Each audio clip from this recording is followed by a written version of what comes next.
Hello बच्चों, हमारा आज का टॉपिक है मस्तिष्क के कार्य। इससे पहले हम व्यवहार का दैहिक आधार चैप्टर में फिजियोलॉजिकल बेसिस ऑफ बिहेवियर में क्या पढ़ चुके हैं? केंद्रीय तंत्रिका संस्थान के अंतर्गत मस्तिष्क की रचना के बारे में पढ़ चुके हैं।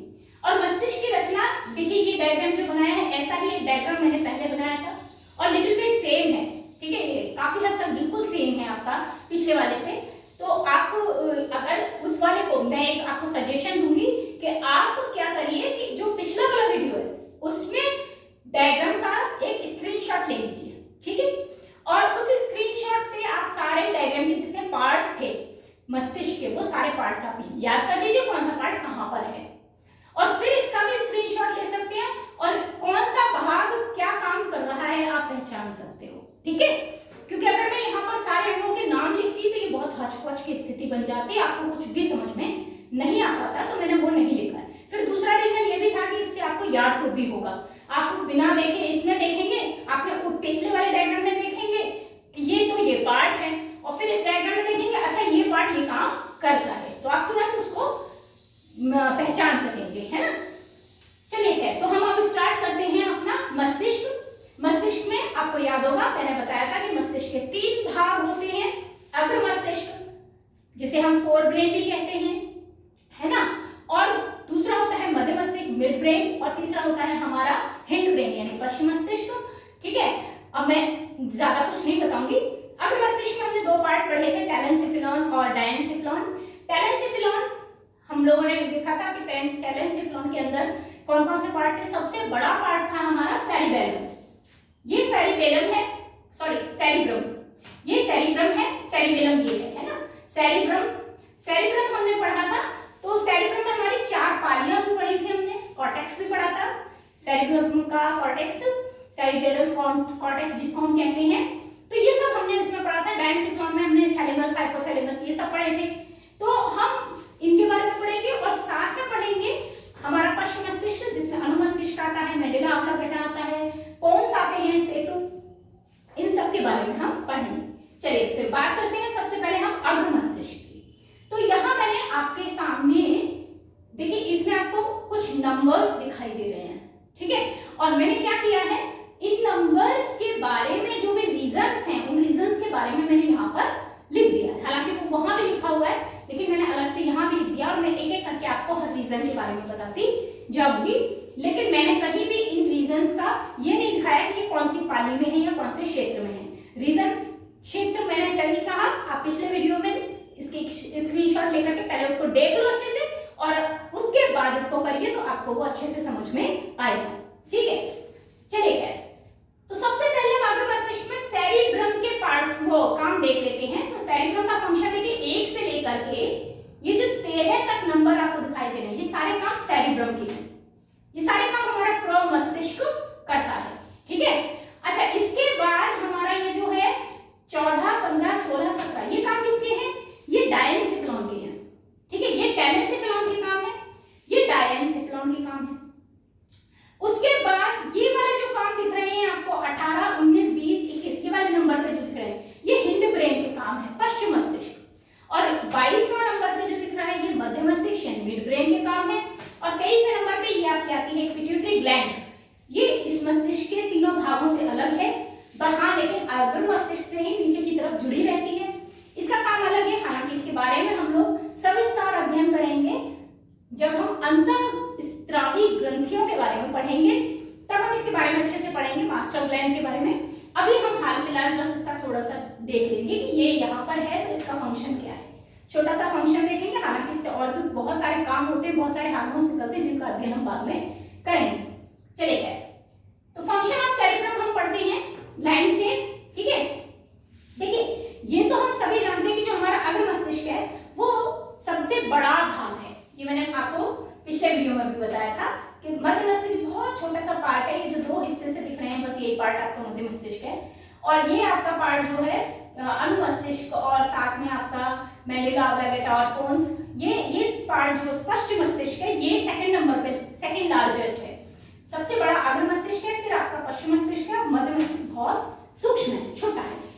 तो जब उसके अंदर हम प्रमस्तिष्क की बात करते हैं, सेरिब्रम की बात करते हैं, तो सेरिब्रम में सबसे पहला एरिया आता है आपका, पहली बात तो ये भी आपको मैंने बता दिया था कि प्रमस्तिष्क क्या होता है, मस्तिष्क का 2/3 हिस्सा होता है, 2/3 भाग जो है पूरे दिमाग का वो प्रमस्तिष्क ही है, सेरिब्रम ही है, तो सबसे बड़ा भाग है हमारा सेरिब्रम, ठीक है। अच्छा, फिर दूसरी चीज क्या बताई थी कि जो हमारा प्रमस्तिष्क है वो 2 भागों में बटा रहता है, ये भी मैंने आपको बताया था कि ये जो व्यू आप देख रहे हो, ये व्यू एक तरफ का है, ऐसा ही सेम पार्ट दूसरी तरफ भी होता है। तो हमारे दिमाग में 2 हिस्से होते हैं, मैंने बताया था अखरोट की तरफ होता है कि अखरोट में भी 2 तरफ होता है ना, ऐसे ही तो एक दायां पार्ट है, एक बायां पार्ट है, दायां गोलार्ध है, एक बायां गोलार्ध है, और जो हमारा दायां यानी राइट हेमिस्फीयर है वो कंट्रोल करता है बाएं भाग को, और जो हमारा बायां हमारा लेफ्ट हेमिस्फीयर है वो कंट्रोल करता है हमारे दाएं भाग को। इस तरीके से दोनों पार्ट क्रॉस में, दोनों गोलार्ध जो हैं वो क्रॉस में हमारे बॉडी पार्ट्स को कंट्रोल करते हैं, नियंत्रित करते हैं। अब हम ये जो पढ़ रहे हैं ये हम एक तरफ का ही हिस्सा देख पा रहे हैं, इसमें दूसरी तरफ का हिस्सा भी होगा। तो अगर हम विजुअल एरिया की बात करेंगे तो हमारी दाईं आंख की तरफ का जो काम है सारा वो बाईं तरफ जा रहा है, बाईं तरफ का जो दाईं तरफ, ऐसे करके हमारे सारे भाग काम कर रहे हैं। चलिए गो अहेड, सबसे पहले बात करते हैं प्रमस्तिष्क के जो हमारे एरियाज हैं। तो विजुअल एरिया, दृष्टि क्षेत्र, ये जो दृष्टि क्षेत्र है ये कहां पर होता है, दृष्टि क्षेत्र होता है हमारा ये जो ऑक्सीपिटल, आप देखिए नंबर 1 दिखाई दे रहा है, नंबर 1 कहां पर है, ये पीछे, तो याद है आपको ये थी हमारी फ्रंटल लोब, फ्रंटल पाली, ये थी हमारी पैराइटल पाली, और ये थी हमारी ऑक्सीपिटल पाली, और ये थी टेम्पोरल पाली। तो ये ऑक्सीपिटल पाली में होता है। विजुअल एरिया कहां पर है, ऑक्सीपिटल पाली के अंदर है। ऑक्सीपिटल पाली के निचले हिस्से में ये होता है। हमारी आंखें जो भी प्रतिबिंब बनता है, ठीक है ना, जो भी देखती हैं उसको, प्रतिबिंब को अनुभव करना, उस प्रतिबिंब को, जो भी प्रतिबिंब बना है उसको समझना, पहचानना, पिछली जितनी स्मृतियां हैं उनको स्टोर करके रखना, ठीक है, ये सारे काम ये करता है, ठीक है। सारे प्रतिबिंब, हमने जैसे गुलाब का फूल देखा, तो हमने पहली बार जब एक बच्चा गुलाब का फूल देखता है और उसको बताया जाता है कि ये गुलाब का फूल है बेटा, तो आगे कभी भी अगर उसको काफी साल बाद में वो गुलाब का फूल दिखाया जाता है तो वो रिकॉग्नाइज कर लेता है, पहचान लेता है कि ये गुलाब का फूल है, क्योंकि यहाँ उसकी पिक्चर स्टोर हो जाती है, ठीक है। तो यहाँ उसकी पिक्चर स्टोर है, तो जब भी वो दोबारा देखेगा तो जब सेंसेशन यहाँ पर जाएगा, विजुअल सेंसेशन जो दृष्टि संवेदनाएं हैं वो जब यहाँ पहुंचेंगी तो ये क्या करेगा, उसको ग्रहण करेगा, जो पिछली पिक्चर्स इसके पास स्टोर्ड है उनमें मैच करेगा, और जिस पिक्चर से मैच हो जाएगा वो पिक्चर ये बता देगा कि भाई ये है ना। तो उनमें गुलाब की जो पिक्चर होगी उससे मैच हो जाएगा तो वो कह देगा कि साहब ये तो गुलाब का फूल है, ठीक है। अगर उसे सूरजमुखी का फूल दिखाएंगे तो वो जो पहले से सूरजमुखी की अगर कोई पिक्चर उसमें है तो वो मैच करके बता देगा कि सूरजमुखी, अगर उसने वो पहली बार देखा तो नहीं बता पाएगा, समझ में आ गया। तो ये हो गया विजुअल एरिया। ऑक्सीपिटल पाली में, कौन सी पाली में होता है, ऑक्सीपिटल पाली में। यहाँ मैंने फिर कह रही हूँ, मैंने नाम नहीं लिखे लोब्स के, आप लोग या पार्ट्स के नाम नहीं लिखे हैं। आप क्या करेंगे, पिछले वाले वीडियो से पहले अच्छे से याद कर लेंगे सारे, बार बार उसको रिपीट कर लीजिए, स्क्रीनशॉट ले लीजिए, उससे उसको ध्यान से याद कर लीजिए ताकि हर पार्ट आपको याद हो जाए कि कहाँ पर है। फिर उसके बाद यहाँ मैच करिए तो आपको बहुत अच्छे से याद आ जाएगा। एसोसिएशन, देखिए एसोसिएशन का क्या मतलब है, पहले तो मैं ये समझा देती हूँ। आप देख रहे हैं कि सेकंड पॉइंट है हमारा एसोसिएशन, और सेकंड पॉइंट ये आपको दिखाई दे रहा है, ये कौन सी पाली है, टेम्पोरल पाली है, ठीक है। टेम्पोरल पाली के अंदर हमारा एसोसिएशन का काम होता है। देखिए एसोसिएशन से क्या मतलब है, आप जब कुछ सुनते हैं, मान लीजिए आप बैठे हैं एक रूम में और रूम में बैठकर आप कुछ खा रहे हैं, तो आप जो भी चीज खा रहे हैं, मान लीजिए हलवा खा रहे हैं, ठीक है, तो हलवे में अजीब बढ़िया खुशबू आती है, वो खुशबू का आनंद भी आप ले रहे हैं, साथ में आप उसको टेस्ट कर रहे हैं तो मीठा है कि कम मीठा है, ज्यादा मीठा है, कैसा है, फीका है, वो सब भी आप टेस्ट कर रहे हो, तो आपको स्वाद की भी अनुभूति हो रही है, आपको गंध भी आ रही है, ठीक है, आप उसे देख भी पा रहे हैं, ठीक है, उस हलवे की शक्ल भी देख पा रहे हो। अच्छा, ऐसे में ही कहीं बाहर से किसी गाने की आवाज आ गई, कहीं कोई गाना चल रहा है, कोई सॉन्ग चल रहा है म्यूजिक प्लेयर पर, तो आपको उस सॉन्ग की आवाज आ गई, तो आपके कान उसे भी सुन रहे हैं। प्लस आप वहीं कहीं पड़ोस हाउस में भी कुछ अच्छी चीज बन रही है जिसकी सुगंध आ रही है तो वो भी आपको महसूस होगी, वो भी आप सुन पा रहे हैं, ठीक है ना। तो कहने का मतलब ये है इतने सारे काम एक साथ हो रहे हैं। और साथ में जोड़ देते हैं कि मान लीजिए आपके हाथ पर कोई गर्म चीज टच कर दी तो आप हाथ भी गर्म चीज से टच हुआ है तो आपको टच भी अनुभव हो रहा है, स्पर्श भी अनुभव हो रहा है। कहने का सेंस आप एक साथ सुन भी पा रहे हैं, आप देख भी पा रहे हैं, आप खा भी पा रहे हैं, आप एक टच भी महसूस कर रहे हैं, आप बाहर से आने वाली ध्वनि को भी सुन पा रहे हैं। मतलब you are doing everything, so many works, multiple task in a time, ठीक है ना। तो एक ही समय पर, ठीक है ना, at the same time you are doing multiple task.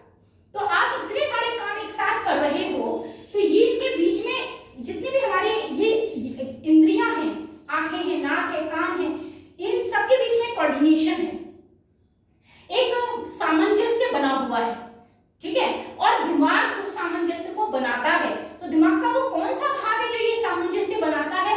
Association इसी को कहते हैं। और ये काम कौन कर रहा है? टेम्पोरल लोब कर रहा है, टेम्पोरल पाली कर रही है। तो एसोसिएशन क्लियर हो गया। अब तीसरा काम आता है मोटर फंक्शन, गति। तीसरा पार्ट आपको यहां दिखाई दे रहा है, याद होगा ये पार्ट में क्या थी? सेंसरी मोटर, ठीक है ना, फंक्शन। यहां पर हमारा था सोमेटा सेंसरी मोटर फंक्शन। तो ये जो यहां पर ये जो थर्ड पार्ट आपको दिखाई दे रहा है, ये क्या करता है? गति को कंट्रोल करता है। किस प्रकार की गति को कंट्रोल करता है? ऐच्छिक गति। अब याद होगा मैंने आपको बताया था कि हमारी मांसपेशियां दो तरह की होती हैं, ऐच्छिक और अनैच्छिक। हालांकि अच्छे से हम बाद में एक बार पढ़ेंगे इनके बारे में और अंतर भी देखेंगे कि ऐच्छिक अनैच्छिक इनमें क्या अंतर होता है। लेकिन अभी इतना समझिए कि ऐच्छिक पेशी का मतलब है अपनी इच्छा से जिनका हम यूज कर सकते हैं। अनैच्छिक का मतलब है जिनका हम अपनी इच्छा से यूज नहीं कर सकते हैं। तो हमारी ऐच्छिक गति जिन जिन मांसपेशियों से होती है, जैसे हमारे हाथ पैर की मांसपेशी, हम अपनी गर्दन को घुमा सकते हैं, है ना, इधर उधर, और हम अपना कह लीजिए इसके अलावा हम क्या कर सकते हैं? पेट को फुला सकते हैं, पेट दबा सकते हैं। तो जो काम हम अपनी इच्छा से कर रहे हैं वो सारे काम हमारे ऐच्छिक गति के कहलाएंगे। और इनका नियंत्रण यहाँ जो थर्ड पार्ट आपको दिख रहा है, सेंसेशन, यहाँ होगा ऐच्छिक गति का। यही हम ये निश्चित करते हैं कि हमें क्या करना है, ठीक है। जैसे हमारे दिमाग ने सोचा कि भाई अब हमें उठकर चलना है, तो चलने के लिए मांसपेशियों को निर्देश देने का काम उन्हें चलने में ये कि मांसपेशी करना है, तो उठने में जितनी मांसपेशियों को सिकुड़ना है, जितनी मांसपेशियों को फैलना है, ये सब काम ये हमारे तीसरे नंबर का पॉइंट यानी सेंसरी जो हमने पढ़ा था अपना सोमेटा सेंसरी मोटर फंक्शन, वो हमारा करता है ना, वो है। अब ये ब्रोका एरियाज क्या है?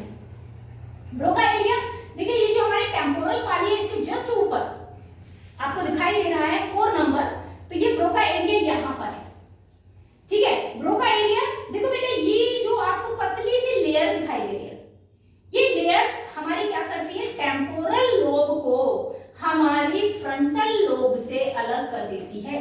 देखिए टेम्पोरल लोब अकेली ऐसी लोब है जो फ्रंटल को भी टच कर रही है, पैराइटल को भी टच कर रही है और ऑक्सीपिटल को भी टच कर रही है। तो that is very important lobe, बहुत इंपॉर्टेंट लोब है, ठीक है। तो इसमें ये जो पार्ट है ये बेसिकली इसके बीच में एक सीमा रेखा है, जैसे भारत पाकिस्तान की सीमा रेखा है हमारी रेड क्लिफ रेखा, है ना, जो बीच में सीमा है, बाघा बॉर्डर आपने सुना है ना। तो इस सीमा के एक तरफ पाकिस्तान है, एक तरफ भारत है। ऐसे ही इस बीच की लेयरिंग के एक तरफ फ्रंटल लोब है, एक तरफ टेम्पोरल लोब है। तो ये बीच की जो लेयर है इसको हम कहते हैं लेटरल लोब, ठीक है। ये लेटरल लोब कहलाती है। बेसिकली ये लोब हमारी इन 4 लोब का पार्ट नहीं है, ये बस क्या है, इनको अलग कर रही है, जैसे एक बीच में दीवार खींच दी हो उस तरीके से। लेकिन इस लोब का भी कुछ काम है। ये लोब क्या करती है? ये लोब इन्हें अलग करती है और इस लोब के अंदर हमारा स्वाद क्षेत्र होता है, टेस्ट का एरिया होता है, ठीक है।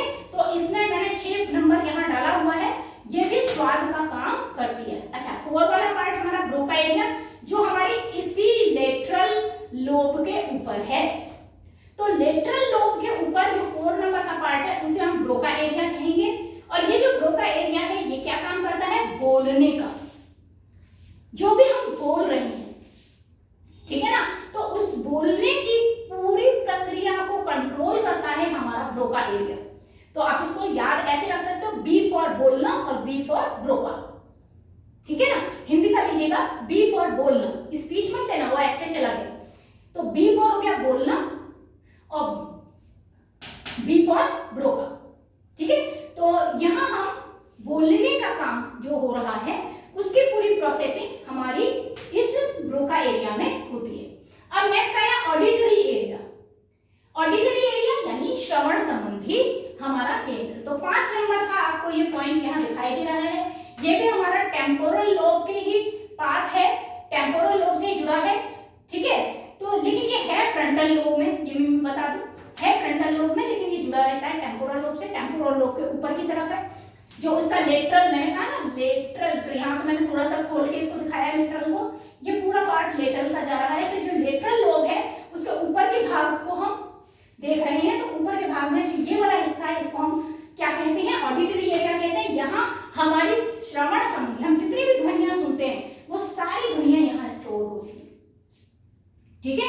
उन ध्वनि को स्टोर यहाँ किया जाता है। ध्यान देना, यहाँ भी लिखा है श्रवण संबंधी, बट यहाँ क्या काम होता है श्रवण संबंधी मैं बाद में बताऊंगी। पहले यहाँ समझ लीजिए कि यहाँ पर क्या हो रहा है, जितनी भी हम ध्वनियां सुनते हैं वो सब स्टोर हो जाती है। तो जब हम उस ध्वनि को दोबारा सुनेंगे तो हमें पहचानेंगे कैसे कि यहाँ पहले से जो स्टोर है उससे मैच करता है दिमाग। हमने पहले कभी बांसुरी की आवाज सुनी थी और अगर हम कई सालों बाद भी बांसुरी की आवाज सुनते हैं तो हमारा दिमाग जितनी तरह की ध्वनियां यहाँ पर एकत्र हैं, स्टोर्ड हैं, उन ध्वनियों से उसको मैच करता है, पहचान जाता है। हम टेलीफोन पर अब किसी भी व्यक्ति की आवाज सुनते हैं, अगर एक बार आवाज सुनने के बाद दोबारा वो आवाज सुनाई देती है तो हम उसको पहचान जाते हैं कि ये आवाज किसकी है, ठीक है ना। हम आवाज से सबको पहचान लेते हैं। तो ये सब क्या होता है, हमारी ध्वनियां यहाँ पर स्टोर रहती हैं। क्लियर हो गया।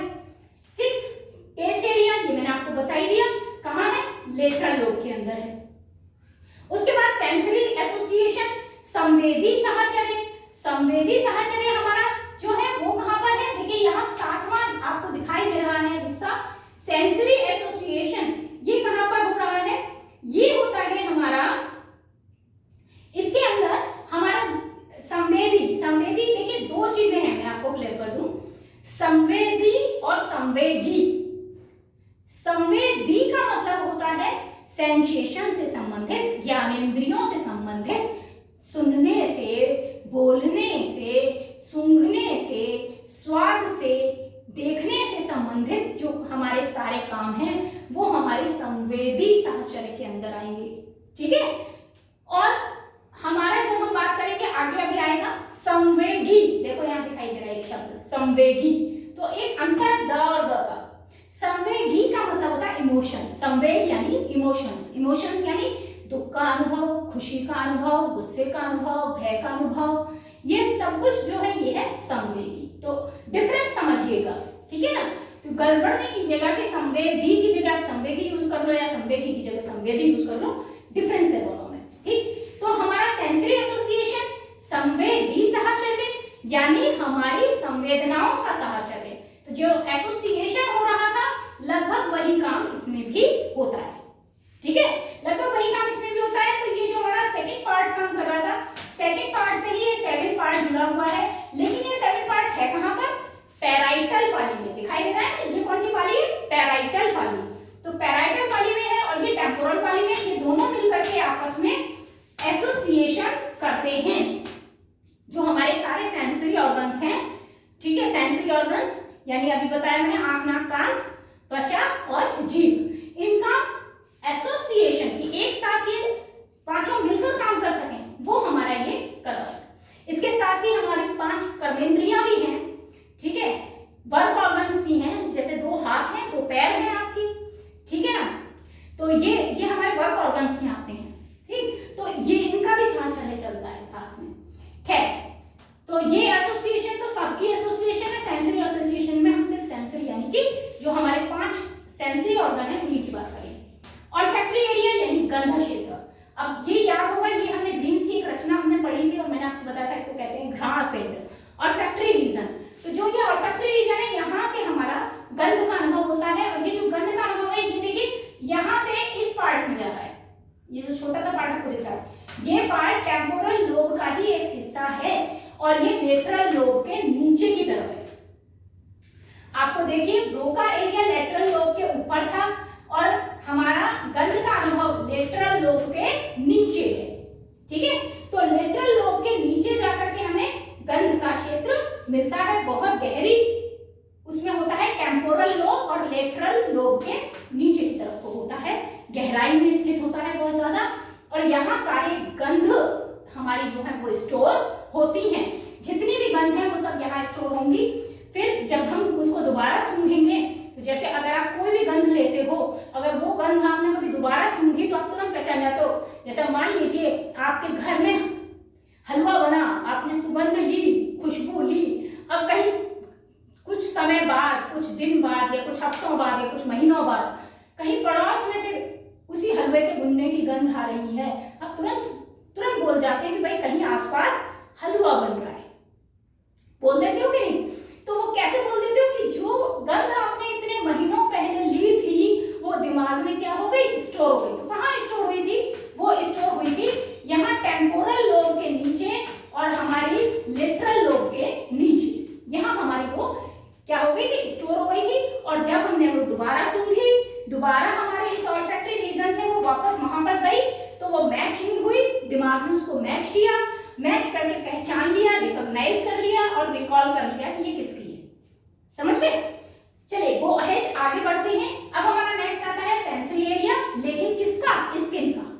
हमें जो जितने भी ताप का अनुभव होता है, गर्म है, ठंडा है, इसका जो अनुभव होता है, ठीक है, कोई भी चीज हमसे टच हुई त्वचा से, ठीक है, और त्वचा से टच होने के बाद हमको अनुभव होता है कि भाई ये गर्म है कि ठंडा है, ठीक है। तो सिर्फ हमारी त्वचा नहीं इसका अनुभव करती है, अनुभव कौन कर रहा है? दिमाग कर रहा है।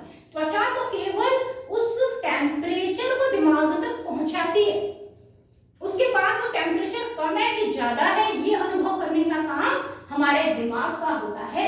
और ये कौन सा पार्ट कर रहा है? ये है 9 नंबर पे पार्ट आपका। यहाँ पर त्वचा संबंधी संवेदन होता है। कौन सी पाली में है? पैराइटल पाली में। देखिए जो ब्राउन से मैं दिखा रही हूँ ये पैराइटल पाली है, और जो ये आपको वायलेट कलर से दिख रही है ये पूरी फ्रंटल पाली है, ठीक है। और ये ग्रीन कलर से जो दिख रही है ये आपकी पूरी टेम्पोरल पाली है, और जो लाइट ग्रीन कलर से दिख रही है ये ऑक्सीपिटल पाली है। तो ये हम पहले देख चुके हैं, तो इतना ज्यादा एक्टिव नहीं है, ठीक है, फिर भी समझ में आ जाना चाहिए। 10 नंबर पे आता है सोमैटोसेंसरी एरिया।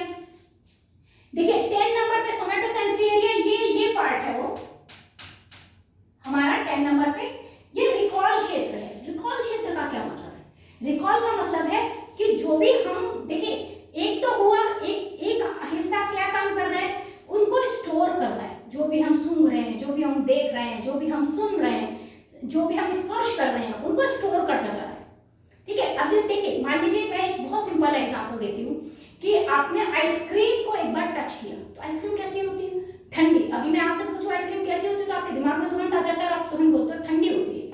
आपने उसे कभी टच किया था? अभी नहीं कर रहे हो, अभी आप टच नहीं कर रहे, तो आपकी त्वचा नहीं छोड़ी उसको, टच नहीं कर रहे, but you know very well कि अगर मैं आइसक्रीम को टच करूं तो वो कैसी होगी? ठंडी होगी। आइसक्रीम शब्द से हमें तुरंत दिमाग में आएगा कि आइसक्रीम ठंडी होती है। अगर अभी हम बात करें, हम पूछें कि भाई सूप कैसा होता है, साफ सूप गर्म होता है, ठीक है। अगर ऐसे ही हम किसी भी चीज की बात करेंगे तो गर्म होगी कि ठंडी होगी, हम जैसे उसको यूज करते हैं, जैसे हम उसको देखते हैं, जैसा हमने कभी उसको पहले टच किया हुआ है, हमें वैसा ही दिमाग में उसकी पिक्चर क्रिएट हो जाएगी, हमें तुरंत दिमाग में रिकॉल हो जाएगा। तो रिकॉलिंग जो होती है वो सारी रिकॉलिंग, कोई भी घटना घटित हुई, हम उस घटना को सोच रहे हैं, याद कर रहे हैं दोबारा, ठीक है, कि पिछले संडे को कुछ घटना घटित हुई थी और हम सारी घटना याद कर लेते हैं कि पिछले संडे को ये डेट थी, ये टाइम था, इस टाइम पे ये घटना हुई थी, फला फला व्यक्ति आए थे, ये हुआ था, वो हुआ था, सारी चीजें हमें एक पूरी घटना को रिवाइज कर लेते हैं। वो रिकॉल जो करते हैं वो हम 10 नंबर पार्ट से कर पाते हैं, ठीक है। और ये पार्ट पैराइटल पार्टी में है। फिर इसके बाद आता है आपका नेक्स्ट आता है लैंग्वेज प्रोसेसिंग। लैंग्वेज प्रोसेसिंग मतलब जो भाषा, जैसे आप हिंदी भाषा बोलते हैं, आप इंग्लिश भी पढ़ते हैं, इंग्लिश की ग्रामर भी समझते हैं, ठीक है। इसके अलावा अगर आप किसी अन्य भाषा को भी पढ़ने की कोशिश करेंगे, जैसे संस्कृत को पढ़ें या अन्य कोई भी भाषा, तो आप उसको भी धीरे धीरे समझेंगे।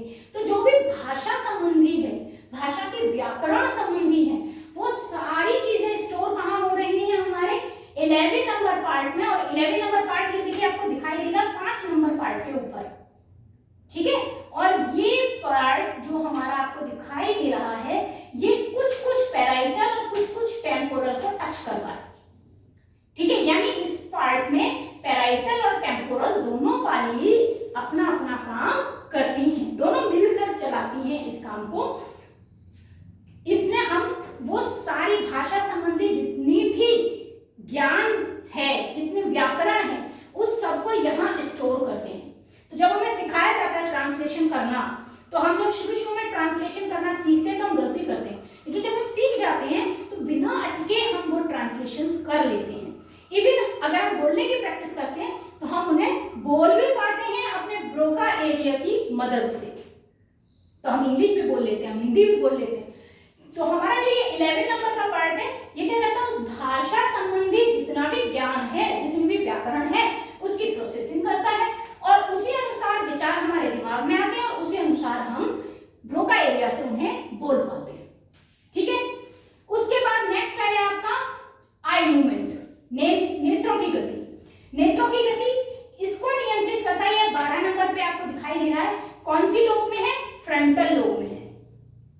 फ्रंटल लोब में ये पार्ट है, ये नेत्रों की गति को नियंत्रित करता है, ठीक है। मैं एग्जांपल देती हूँ, ठीक है। वैसे तो सिंपली आप समझ गए हो कि भाई हमारी आंखों की पलकें झपकना, हमारे जो नेत्र तारा आइरिस जिसको हम कहते हैं, वो इधर उधर होते हैं। जब हम इधर देखते हैं तो हम अपनी गर्दन को इधर करते हैं, जब हम उधर देखते हैं। इसके अलावा अगर आपके पीछे भी कोई आवाज होती है तो आप तुरंत अपनी आंखों को पीछे की तरफ घुमाने के लिए गर्दन को घुमा लेते हो, ठीक है। तो हम अपने नेत्रों की गति अपने वातावरण के हिसाब से कहीं भी जैसे ले जाते हैं। तो जहां हमारी आंखें तुरंत देख पाती हैं वो तो ठीक है, नहीं देख पाती हैं तो हम अपनी गर्दन के जरिए पूरे घूम करके उस जगह को देख पाते हैं। तो नेत्रों की पूरी गति का नियंत्रण जो होता है वो 12 नंबर पार्ट से होता है। यहाँ मैं एक चीज आपको और क्लियर करती हूँ कि ना, जो आप ध्वनि सुनते हो, ठीक है, तो जो हमारे कान हैं वो ध्वनि को जो ग्रहण करते हैं, वो बाहर का जो पार्ट है उसको पिन्ना कहते हैं। हम लोग आगे भी पढ़ेंगे, बाह्य कर्ण हिंदी में कहते हैं, वैसे इंग्लिश में इसको पिन्ना कहते हैं, जो हमारा बाहर दिखाई देता है कान वाला हिस्सा। तो जब ये ध्वनि को ग्रहण करता है तो ये 360 डिग्री चारों तरफ की आवाज को ग्रहण कर सकता है, बिना मुड़े। हम पीछे से आने वाली आवाज भी सुन सकते हैं, हम साइड से आने वाली आवाज भी सुन सकते हैं, सामने से आने वाली आवाज भी सुन सकते हैं, ऊपर से आने वाली आवाज भी सुन सकते हैं, नीचे से आने वाली आवाज भी सुन सकते हैं, हम आराम से। और इवन हम ये भी पहचान सकते हैं कि वो आवाज पीछे से आ रही है, सामने से आ रही है, नीचे से आ रही है, कि ऊपर से आ रही है, कहां से आ रही है, ठीक है। तो ध्वनि हमारे चारों तरफ से 360 डिग्री हमारे कानों में प्रवेश कर सकती है, लेकिन प्रकाश ऐसा नहीं कर सकता। यही वजह है कि हम आंखों से केवल सामने की ही चीजों को देख पाते हैं, पीछे की चीजों को देख नहीं पाते। आप ये कह सकते हो कि आंखें तो आगे की तरफ ही लगी हैं, पीछे का तो हम इसलिए नहीं देख पाते। भाई देखिए, कान भी तो हमारे साइड में ही लगे हैं, फिर हम पीछे का क्यों सुन लेते हैं? हम सिर्फ साइड का ही क्यों नहीं सुन पाते थे? हम आगे का क्यों सुन लेते हैं? कान तो साइड में लगे, लेकिन ध्वनि हम 360 डिग्री पूरा सुन पाते हैं, ठीक है, लेकिन चारों तरफ की सुन लेते हैं। लेकिन हम देख केवल आंखों से सामने का ही पाते हैं, पीछे का नहीं देख पाते। क्या आप रीजन बता सकते हो? चलिए, आप रीजन मैं ही बताई दे रही हूँ आप लोगों को। रीजन है कि प्रकाश एक सीधी रेखा में चलता है, जबकि ध्वनि के साथ ऐसा नहीं है। आप ये फिजिक्स का लॉजिक है, ये फिजिक्स से आप लोग पढ़ेंगे, ये फिजिक्स में आती है ये चीज। प्रकाश एक अनुप्रस्थ तरंग है, ट्रांसवर्स वेव है, तो इस वजह से वो क्या होता है, वो कहीं से भी किसी भी झिल्ली में से ऐसे ही निकल नहीं सकता, ऐसे ही नहीं जा सकता कहीं भी। तो उसको जाने का सीधा रास्ता नहीं मिलेगा, तो वहीं रुक जाएगा, ठीक है। तो पीछे से हमारी बॉडी में आंखों से सेंसेशन हो नहीं सकता, क्योंकि आंखों वहां पीछे से आने वाला प्रकाश एंटर नहीं कर पाता हमारी आंखों में, ठीक है, इसलिए हम पीछे का नहीं देख पाते आंखों से। लेकिन ध्वनि के साथ ये चीज नहीं है। ध्वनि की जो वेव्स होती हैं वो ट्रांसवर्स नहीं होती, वो लॉन्गिट्यूडनल वेव्स होती हैं, अनुदैर्घ्य तरंगें होती हैं, जिस वजह से उनमें ये बाउंडेशन नहीं है कि वो इस तरीके से चले, वो आपकी चारों तरफ से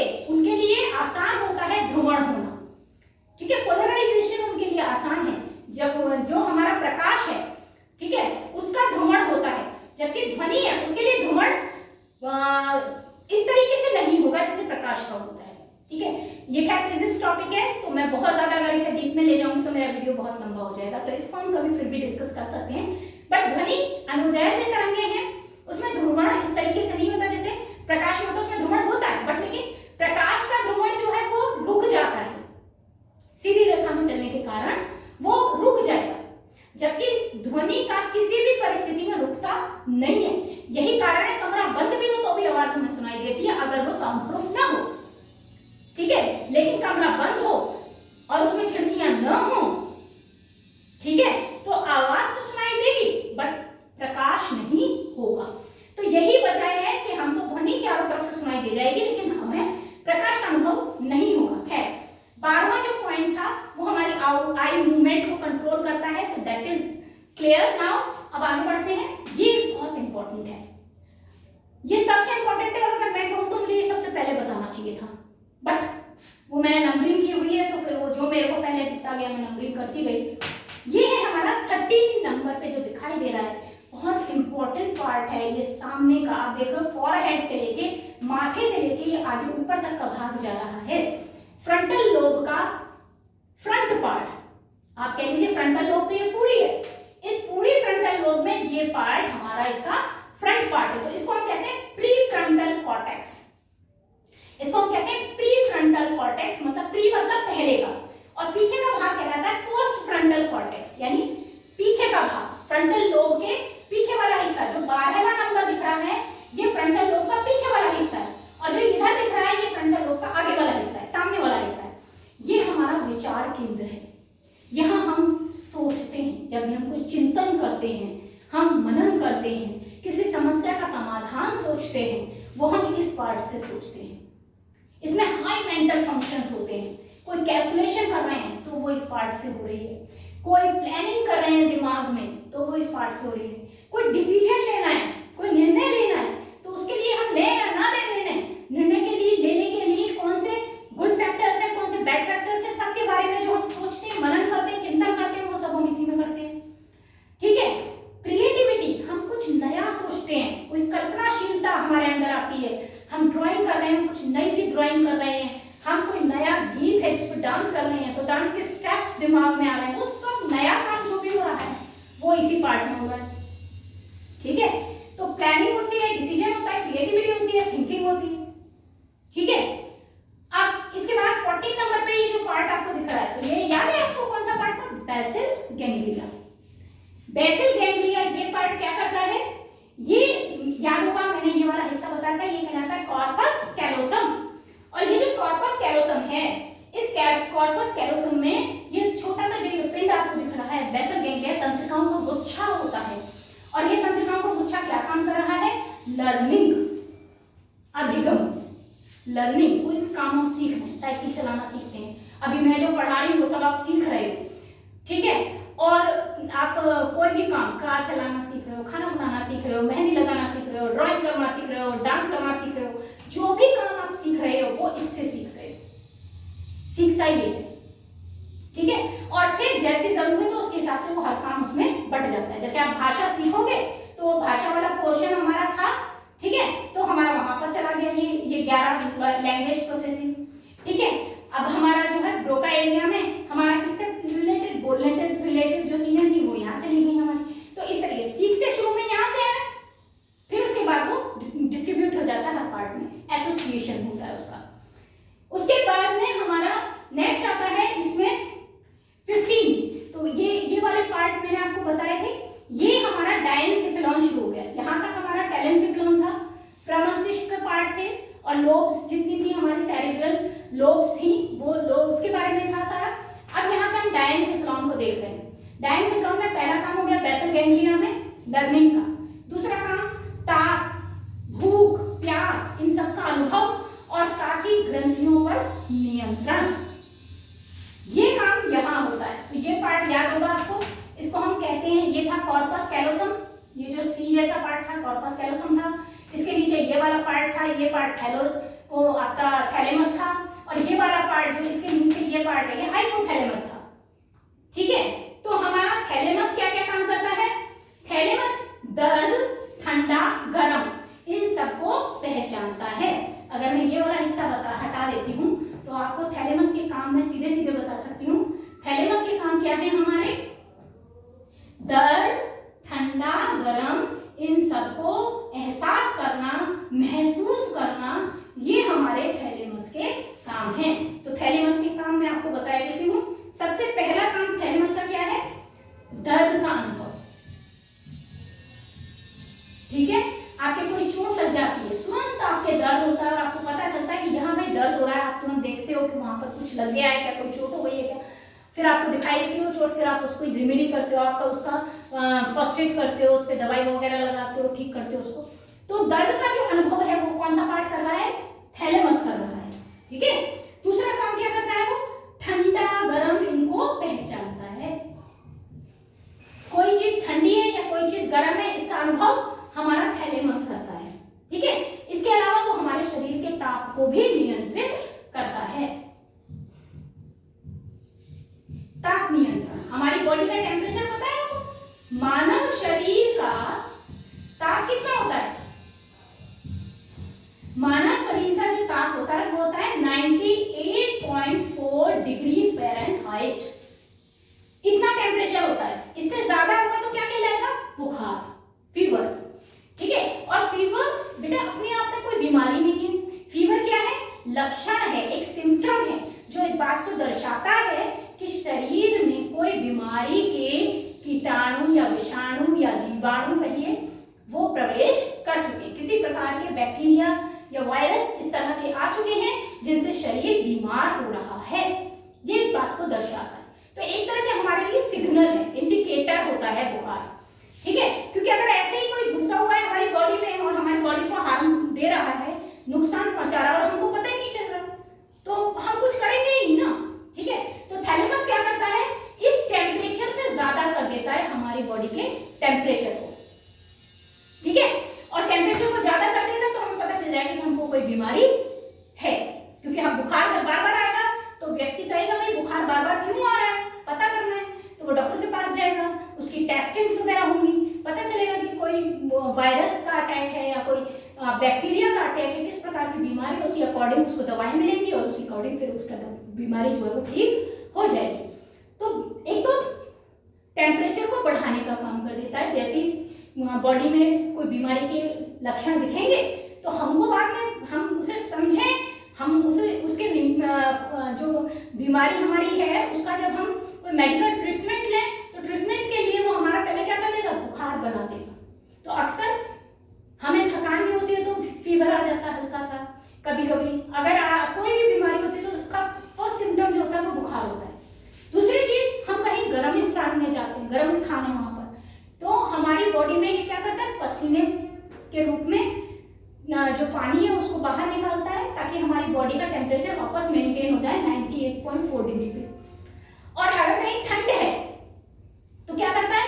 हमारी बॉडी के जो कह लीजिए जो हेयर्स हैं, ठीक है, जो हमारे शरीर की त्वचा है, वो त्वचा में एक एहसास होने लगता है ठंड का। हमारे जो रोम पुटिकाएं हैं उनमें से जो रोम निकले हुए हैं, बाल निकले हुए हैं, वो खड़े हो जाएंगे तुरंत, हमको ठंड का अनुभव होने लगेगा। ताकि ये क्यों होंगे सारे लक्षण? ताकि हम कुछ गर्म कपड़े पहन लें और हमारी बॉडी का टेम्परेचर वापस कंट्रोल हो जाए। अगर हम ऐसा नहीं भी करते हैं तो ये क्या करता है कि ये फिर इस तरीके के हार्मोन्स निकालते हैं, निकालने के लिए काम करते हैं ग्रंथियों के द्वारा, कि जिससे जो अंदर बॉडी के फैट है वो फैट के जो मॉलिक्यूल्स हैं वो टूट जाएं और हमारे शरीर को एनर्जी मिले और हमसे ठंड में भी गर्मी का एहसास हो। ठीक है, तो ये मानव शरीर के ताप का क्या करता है? नियंत्रण करता है। आगे समझ में? नेक्स्ट, ये सारे काम तो हमारे हो गए थैलेमस के। ये सारे काम कौन कर रहा है? थैलेमस करता है। अब अगर हम बात करें थैलेमस के दूसरे भाई की, कौन है भाई? वो है हाइपोथैलेमस। वो उसका सेकंड पार्ट है। हाइपोथैलेमस डायनसेफ्लॉन के अंदर ही हाइपोथैलेमस क्या काम करता है? हाइपोथैलेमस हमारा क्या करता है?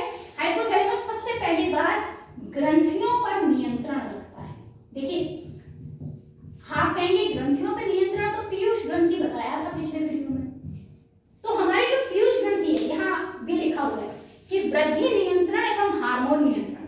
तो पीयूष ग्रंथि क्या करती है कि जितनी भी ग्रंथियां और दूसरी हैं, टोटल 7 होती है हमारी बॉडी में, तो उन ग्रंथियों पर ये नियंत्रण रखती है। लेकिन इसके ऊपर भी कोई नियंत्रण रखने वाला चाहिए, अगर यही ढंग से काम ना करे तो इस पिट्यूटरी ग्लैंड पर, इस पीयूष ग्रंथि पर कौन नियंत्रण रखता है? हाइपोथैलेमस। ठीक है, हाइपोथैलेमस पर नियंत्रण रखता है। दूसरा, भावनाओं पर नियंत्रण, भावनाओं पर नियंत्रण रखता है और भावनाओं को एक्सप्रेस भी करवाता है। हमें कोई दुख की खबर मिलेगी तो हमारा चेहरा लटक जाएगा, अलग ही दिखाई देगा कि हम दुखी हैं। ठीक है, हमें कोई खुशी की खबर मिलेगी तो हमारी आंखों से पता चल जाएगा कि हम खुश हैं। ठीक है, तो हमारी भावनाओं को दर्शाने का, एक्सप्रेस करने का भी माध्यम है ये, और हमारी भावनाओं पर नियंत्रण वो भी यही करता है। मतलब अगर हमें दुख है बट हम कहीं बाहर जा रहे हैं तो हम उस दुख को नहीं दिखाते। मान लीजिए किसी के घर में कोई घटना हो गई है, कोई लड़ाई हो गई, कोई झगड़ा हो गया, आप बाहर जाओगे तो क्या आपका चेहरे पे वही एक्सप्रेशन रहते हैं घर वाले? नहीं, आप चेंज कर लेते हो। बाहर आप बाहर जैसा ही दिखाते हो, बाहर वाला को थोड़ी पता लगने देते हो कि घर में क्या हुआ। तो आप अपनी भावना को कंट्रोल कर लेते हो, आप अपनी फीलिंग्स को कंट्रोल कर लेते हो हाइपोथैलेमस की मदद से। ठीक है, नेक्स्ट, इसके अलावा तीसरा, रक्त दाब का नियंत्रण करता है। हमारी बॉडी के प्रेशर को, ब्लड प्रेशर, ये शब्द हम लोग 10th लेवल पर पढ़ते हैं, तो ब्लड प्रेशर को कंट्रोल करने का काम भी करता है कि ब्लड प्रेशर हाई नहीं हो, लो नहीं हो। अगर हमारा भावनाएं हमारी, जैसे हम दुखी हैं, ठीक है, तो ब्लड प्रेशर लो हो जाएगा, बीपी लो होने लगता है। ठीक है, बॉडी में कम ऑक्सीजन जाने लगती है सभी पार्ट्स में, ताकि हम दुखी हैं ना तो हमारी बॉडी के पार्ट धीरे धीरे कम काम करते हैं, धीरे धीरे काम करते हैं, और फिर हमारा किसी काम को करने का मन नहीं करता। आपने देखा जब दुखी होते हैं तो किसी काम को करने का मन नहीं करता। ठीक है, इसी तरीके से जब हमें गुस्सा आता है तो हमारा बीपी क्या होता है? बढ़ जाता है, और बीपी बढ़ने से हमारी हार्ट बीट तुरंत बढ़ती है, और हमारी हार्ट बीट बढ़ने से हमारे बॉडी में ब्लड का जो प्रेशर है वो बढ़ने लगता है, तेजी से ब्लड फ्लो करने लगता है, बहुत गुस्सा आने लगता है। आप देखिए, गुस्सा का वो समय होता है कि उस समय हमारा दिमाग सोचना बंद कर देता है। तो ये पार्ट जो आप दिखा रहे थे ना, सारा सोचने वाला, वो सब काम करना बंद कर देते हैं। ठीक है, तो ये भावनाओं पर नियंत्रण करता है। अच्छा, इसका एक और पार्ट मैं आपको दिखाती हूँ, वो ये देखिए, ये याद है आपको ये वाला चीज? इसका नाम था एमाइगडाला। नाम क्या बताया था मैंने इसका? एमाइगडाला। ये एक काम करता है, ये काम होता है हमारा fight and flight. Fight and flight का क्या मतलब है? फाइट मतलब लड़ो, फ्लाइट मतलब भाग जाओ। तो एमाइगडाला ये बिल्कुल शांत रहता है, कुछ नहीं करता, लेकिन और ये किससे जुड़ा हुआ है? किसका भाग है? हाइपोथैलेमस का ही भाग है। एक छोटी सी बस गोल सी रचना है, लास्ट में घुंडी है। ठीक है, तो ये इसी का भाग है। लेकिन ये क्या करता है कि अगर मान लीजिए आपके सामने एकदम से कोई मुश्किल आ गई, आपके सामने, आप जा रहे हो जंगल में, अचानक से शेर सामने आ गया। अब यू हैव 2 ऑप्शंस, आपके पास 2 ऑप्शन होते हैं, या तो लड़ो, उससे बचने के लिए कोशिश करो और उसके बचते हुए निकल जाओ, या भाग जाओ। कोई ऐसी मुश्किल आ जाती है तो या तो उस मुश्किल का सामना करो या उस मुश्किल से डर के भाग जाओ। ठीक है, 2 काम हम कर सकते हैं। तो एमाइगडाला क्या करता है? हमको फास्ट रिएक्शन करने को प्रेरित करता है। वो तुरंत हमको, हमारे अंदर घबराहट पैदा करेगा। शेर सामने आ गया तो हम कोई एक्शन लें उससे पहले हमारे अंदर घबराहट पैदा हो जाएगी, कांपने लगेंगे ऊपर से नीचे तक, हमारी हार्ट बीट बढ़ जाएगी, ऐसा लगने लगेगा आंखों के आगे अंधेरा छा गया। ठीक है, तो ये एमाइगडाला और ये जो हमारा फ्रंटल पार्ट है, प्रीफ्रंटल कॉर्टेक्स, ये दोनों के बीच में एक स्ट्रगल होता है, एक संघर्ष होता है। अगर एमाइगडाला इसके ऊपर हावी हो गया तो वो व्यक्ति जिसके दिमाग में एमाइगडाला उसके प्रीफ्रंटल कॉर्टेक्स पर हावी हो जाता है, वो व्यक्ति वहीं बेहोश हो जाएगा। मुश्किल देखकर ऐसे लोग घबरा जाते हैं,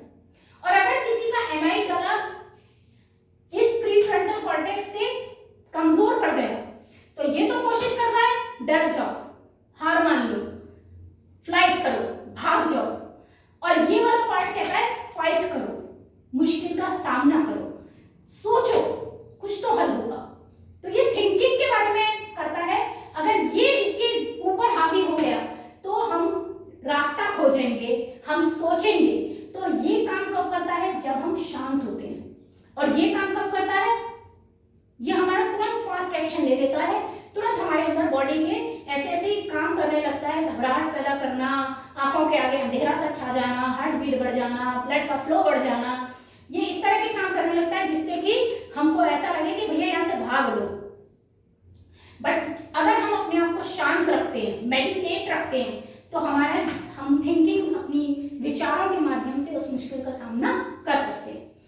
चलिए खैर, ये हो गया हमारा सारा, कहाँ तक पार्ट हमने पढ़ लिया? हमने पढ़ लिया यहाँ एमाइगडाला यानी हाइपोथैलेमस तक, ठीक है। और ये सब उपापचय क्रियाएं जो होती हैं, इनको भी कंट्रोल करने का काम उपापचय क्रियाएं। उपापचय क्रियाएं मतलब जो हम खाना वाना खाते हैं, श्वसन क्रिया होती है, तो इसमें उपापचय क्रियाएं कहलाती है जितनी भी केमिकल रिएक्शंस होती हैं।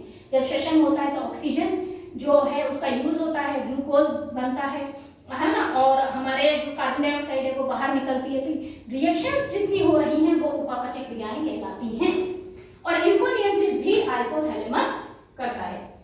उस सब के बाद में आपका आता है नेक्स्ट, जो आता है हमारा, वो आता है मध्य मस्तिष्क, ये बीच वाला मध्य मस्तिष्क, इसके नीचे ये दिखाई दे रहा है आपको, ठीक है। अच्छा, उससे पहले मध्य मस्तिष्क से पहले एक चीज और पढ़ लेते हैं हम, इमोशन एरिया। ये हमारा थैलेमस में ही है, इमोशन एरिया, भावनाएं, ये मैंने अभी थैलेमस और हाइपोथैलेमस में बताई दिया है आपको, ठीक है। तो ये 16 हो गया, ये 17 जैविक क्रियाएं। अब देखिए 17 पार्ट में आपको यहाँ दिखाई देती हूँ, ये एक छोटी सी एक आप घुंडी सी रचना देख रहे हो, ये है हमारा एमाइगडाला, ये पिट्यूटरी ग्लैंड, और ये बीच में छोटी सी रचना आपको दिख रही है, इसका नाम है पिनियल कॉर्ड। हम लोगों ने पहले पढ़ा था पिनियल ग्रंथि। आपको वास्तव में बताऊं, ये दिखने में इतनी छोटी है, पर आपको पता है ये मनुष्य का तीसरा नेत्र कहलाती है, थर्ड आई, ठीक है। अक्सर हम लोग कहते हैं कि थर्ड आई, तीसरा नेत्र किसके पास है? भगवान शिव के पास है। नहीं जी, सबके पास है, हर मनुष्य के पास तीसरा नेत्र है। ये हमारी सिक्स्थ सेंस कहलाती है, ये हमारी छठी इंद्री कहलाती है, क्योंकि ये हमें वो चीजें कराती है, और अभी तक इस पर रिसर्चेस चल रही हैं, लेकिन जितना समझ में आता है ये हमारी जैविक क्रियाओं को कंट्रोल कर देती है। या तो मैंने आपको पिछले वीडियो में बताया था कि जब हम कोई काम करते हैं और लगातार उसको काफी दिन तक करते हैं, तो अगर हम एक दिन उसको न करें तो हमको क्या महसूस होता है कि हमने वो काम किया नहीं है, अपने आप ही महसूस होता है। कभी कभी आप कोई घटना हो रही है, आपको एकदम से रिमाइंड होता है, आपको ऐसा लगता है ये घटना तो पहले भी हो चुकी है, ये चीज तो हम पहले भी कहे थे, ये काम तो पहले भी हुआ था, ठीक है। या आप रात को, आपको अगले दिन सुबह, आप डेली उठने वाले 10 बजे, सुबह 10 बजे सो के उठते हैं, लेकिन रात को आपको पता चलता है कि भाई अगली सुबह 4 बजे ही जाना है। आप कहते हैं भाई मुझे 3 बजे उठना है, मुझे 3 बजे उठना है, मुझे 3 बजे उठना। जो बंदा 10 बजे उठने वाला है वो 3 बजे कह के सोच के सोया, आप अलार्म भी लगाते हो 3 बजे, लेकिन 3 बजे क्यों? आप पौने 3 बजे जग जाते हैं, अपने आप जग जाते हैं, कोई नहीं जगाता। रीजन, ये पिनियल कॉर्ड हमारी सारी जैविक क्रियाओं को क्या कर देती है? कंट्रोल करती है, हमारे सबकॉन्शियस को कंट्रोल करती है, हमारे अनकॉन्शियस को कंट्रोल करती है, ठीक है। हमारे मन में बहुत अंदर तक दबी इच्छाओं को कंट्रोल करती है, ठीक है। तो ये हमारे पिनियल कॉर्ड का काम है। इसके बाद 18 नंबर पे बैलेंस, ये हमारा अनुमस्तिष्क है, पहले भी बताया था, बॉडी को बैलेंस करता है। 2 पैरों पे हम किस प्रकार चलेंगे, हम एक पैर पे भी खड़े हो जाते हैं, तो कैसे खड़े हो पाते हैं? इसी अनुमस्तिष्क की बदौलत। और मैंने ये भी बताया था इसमें कोई प्रॉब्लम आती है क्योंकि ये श्रवण तंत्र से भी जुड़ा रहता है, कानों से जुड़ा रहता है, ध्वनि के संवेदन को ग्रहण करता है। देखिए स्टोरेज कहाँ था, श्रवण ग्रंथियों का स्टोरेज कहाँ था? हम लोगों ने पहले इसमें स्टोरेज देखा था, अभी क्या देख रहे हैं हम कि संवेदनाएं कहाँ ग्रहण हो रही है, ठीक है। तो ये अनुमस्तिष्क है आपका, गति पे नियंत्रण रहता है कि तेज गति अगर होगी तब भी हमारा संतुलन बना रहता है, हम दौड़ते हैं तब भी संतुलन बनाते हैं, जब हम चलते हैं तब भी हम संतुलन बनाते हैं, तो वो इसी की मदद से होता है। इसके बाद हमारा 19 पे आता है ये पोन्स यानी सेतु। यहाँ क्या होता है, ये वो एरिया है, मैंने बताया ना कि आपके 2 गोलार्ध हैं, हेमिस्फीयर्स हैं, एक तरफ के नर्व्स दूसरी तरफ जाती हैं, दूसरी तरफ की नर्व्स इस तरफ आती है, क्रॉस हो जाती है नर्व्स, तो एक दूसरे से जो स्नायु क्रॉस होते हैं वो इसी पार्ट पे होते हैं। ये वो पुल है, इसीलिए इसको सेतु कहते हैं। ये वो ब्रिज है जहां पर दाएं गोलार्ध के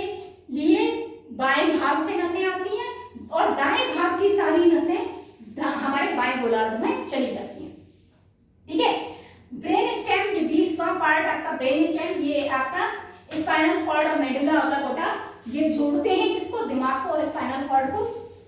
ठीक है, रेस्पिरेशन, श्वसन तंत्र। ठीक है, श्वसन तंत्र हमारा क्या काम करता है, श्वसन तंत्र हमारा ये वाला पार्ट क्या करता है, मेडुला ऑब्लांगेटा। ये यहाँ 3 पॉइंट हैं, श्वसन केंद्र जिनको हम कहते हैं। जो भी हम सांस लेते हैं तो उसके दौरान आपके लगातार फेफड़े फूलते रहते हैं, बिचकते रहते हैं। ठीक है, नाक के द्वारा फ्रेम जो उसका है, हमारी बॉडी के अंदर एक डायफ्राम है, वो लगातार ऊपर नीचे अप डाउन होता रहता है। तो ये सारी चीजें जो हो रही हैं वो इसके माध्यम से हो रही हैं, इनको नियंत्रित ये करते हैं।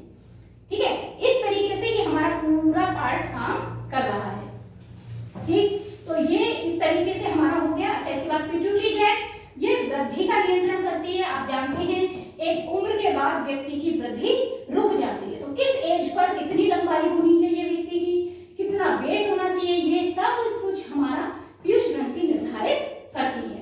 अब यहाँ मैं कुछ फैक्ट्स बता रही हूँ आपको। ठीक है, फैक्ट्स बता रही हूँ, कुछ तथ्य बता रही हूँ, किससे जुड़े, मस्तिष्क से जुड़े हुए। तो एक तो मैं बता रही हूँ आपको सबसे पहले कि मस्तिष्क का भार कितना होता है। ठीक है, तो हमारा मस्तिष्क का भार कितना होता है, ये होता है 1.4 किलोग्राम, या कह सकते हैं 1400 ग्राम, या कह सकते हैं 3.3 पौंड। क्योंकि क्वेश्चन आपसे जब पूछा जाता है बहुविकल्पीय तो ऑप्शन किलोग्राम में भी हो सकता है, ग्राम में भी हो सकता है, पौंड में भी हो सकता है। ये पूरी बॉडी का 2% है। ठीक है, शरीर के भार का 2% मस्तिष्क का भार होता है। ठीक है, उसके बाद नेक्स्ट क्या है आपका कि इसमें 60%, इसमें क्या है 60% आपकी क्या है, फैट है, वसा है। ठीक है, तो ये कुछ फैक्ट्स हैं। इसके अलावा याद है मैंने आपको बताया था कि हमारे मस्तिष्क को जोड़ने वाले जो हैं सभी अंगों से, वो होती हैं तंत्रिकाएं, स्नायु, और ये हम अभी पढ़ेंगे आगे, स्नायु तंत्र में धीरे धीरे आती जाएंगी ये चीजें। तो हमारे कुल मस्तिष्क में कितनी मस्तिष्क के अंदर कुल कितनी हमारी तंत्रिकाएं हैं, स्नायु है, स्नायु इसे इंग्लिश में कहते हैं न्यूरॉन। तो न्यूरॉन कितने हैं, ये हैं 100। ठीक है, 100 मिलियन, 100 मिलियन। ठीक है, फिर इसके बाद में सॉरी 100 बिलियन, नॉट मिलियन, अरब होती हैं, याद करिए 100 अरब। लेकिन हम उनमें से यूज कितनी कर रहे हैं, हम उनमें से यूज कर रहे हैं 14 बिलियन, 14 अरब का हम यूज कर रहे हैं। 100 अरब में से हम कितनी यूज कर रहे हैं, केवल हम 14% जो है, हम वो 14% नहीं कहेंगे, हाँ 14% बोल सकते हैं, 14 बिलियन जो है वो हम यूज कर रहे हैं। ये कुछ फैक्ट्स हैं इसके बारे में। तो यहाँ ये चैप्टर आपका क्लोज हो जाता है, वो टॉपिक क्लोज हो रहा है, नॉट चैप्टर, बिकॉज चैप्टर में तो अभी हम आगे क्या पढ़ेंगे, स्पाइनल कॉर्ड पढ़ेंगे, क्योंकि केंद्रीय तंत्रिका तंत्र में अगला टॉपिक आएगा स्पाइनल कॉर्ड। पर मैं एक चीज सोच रही हूँ कि स्पाइनल कॉर्ड से पहले अगर हम लोग संग्राहक पढ़ लें, रिसेप्टर्स पढ़ लें, तो हम इस दिमाग के साथ उनको देख सकते हैं कि एक एक पार्ट से कैसे संवेदना ग्रहण होती है और वो किस तरह से मस्तिष्क में प्रवेश करती है। ठीक है, तो मैं सोच रही हूँ कि मैं पहले आप लोगों को पढ़ाऊंगी संग्राहकों के बारे में, उसके बाद हम पढ़ेंगे स्पाइनल कॉर्ड के बारे में, क्योंकि स्पाइनल कॉर्ड का काम अलग है और संग्राहकों से दिमाग का सीधा संबंध है, और किस तरह से है वो हम दिमाग के साथ ही पढ़ें तो बेहतर है। चलिए, आज के लिए इतना ही। Thank you so much.